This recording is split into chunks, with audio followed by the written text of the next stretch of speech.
માર મારવાના ગુનામાં બે પોલીસ કર્મચારીઓને કેશોદ કોર્ટે નિર્દોષ છોડી મૂક્યા છે। આ બનાવની હકીકત એવી છે કે દિલીપ કરશન દયાતર કેશોદવાડાની 2017ની સાલમાં જુગાર ધારાની કલમ મુજબ ધરપકડ કરેલી હતી।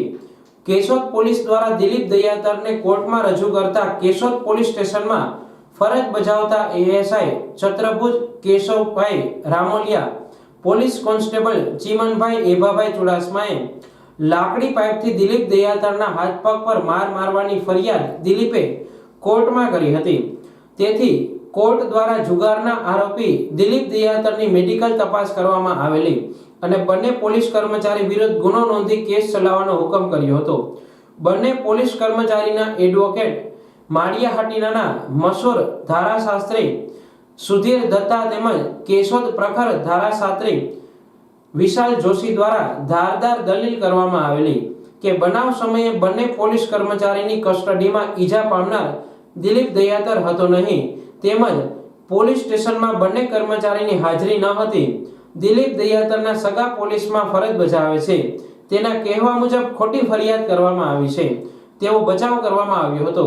ડોક્ટરની જુબાની ફરિયાદ પક્ષ દ્વારા લેવામાં આવી ન હતી, તે મતલબની રજૂઆત કરવામાં આવતા કેશોદ કોર્ટના જજ સાહેબ શ્રી દામોદરા સાહેબે બંને પોલીસ કર્મચારીને નિર્દોષ છોડી મૂકવાનો હુકમ કરતા આ કિસ્સાએ સમગ્ર કેશોદ તાલુકામાં તથા પોલીસ બેડામાં ચકચાર જગાવી હતી।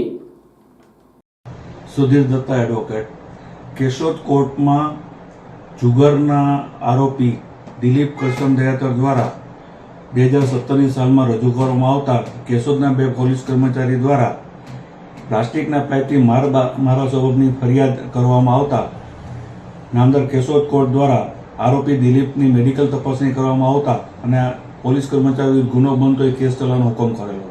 ત્યારબાદ કેશોદના બંને પોલીસ કર્મચારી દ્વારા અમને વકીલ તરીકે રોકવામાં આવેલા અને અમારા તરફથી એવો બચાવ લેવામાં આવ્યો કે જે સમયે આરોપી મારવાનું કહે છે તે સમયે આરોપી અમારી કસ્ટડીમાં નહોતા, પોલીસ કસ્ટડીમાં નહોતા તથા તેના સગા પોલીસના કહેવાથી અમારી સામે ખોટી ફરિયાદ કરવામાં આવી છે।